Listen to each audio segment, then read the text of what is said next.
Nagpanggap lang akong lasing para maano niya ako. Sobrang mahal na mahal kita. My God! What the fuck?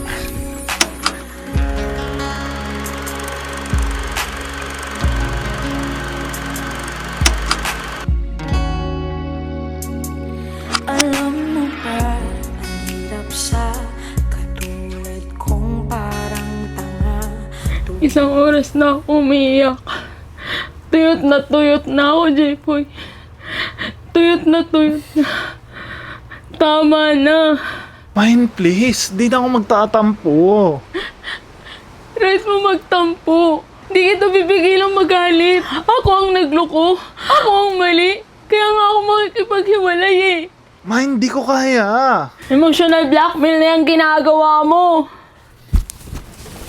Jepoy, please! Mamatay ako pag iniwan mo ako. Promise, di ko na i-bring up. Saka nalasing ka naman talaga eh. Jepoy, hindi ako nalasing. Nagpanggap lang akong lasing para maano niya ako. Margo, mahal na mahal kita. Jepoy, kung mahal mo ako, edi sana may time ka sa akin. Alam kong mali ang ginawa ko. Pero sa totoo lang, kaya ako nagloko. Kasi palagi kang busy. Paano ako? Maintindihan din ako. Oo. Ikaw ang sumasagot ng kondo na to.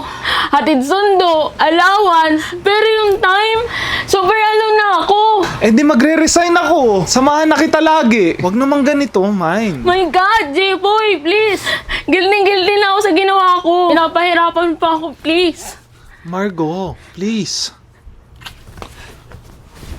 Magsimula na lang ulit tayo. Di na yung pag-uusapan. Parang wala na lang nangyari. Di ko kaya yung ganun. Kasi gaganti ka eh. Tapos, kapag nagloko ka, sasabihin mo sa akin, quit. Alam ko na yan. Kaya tama na. Di ko gagawin sa'yo yun. Mahal na mahal kita. Sobrang mahal na mahal kita. My God! What the fuck? Sorry na kung nagloko ka dahil sa akin. First girlfriend kita. Gusto ko ikaw na last ko. Ex-girlfriend. Sabi mo kanina sa kama, mahal mo pa ako. Ano pala yun? Break up sex.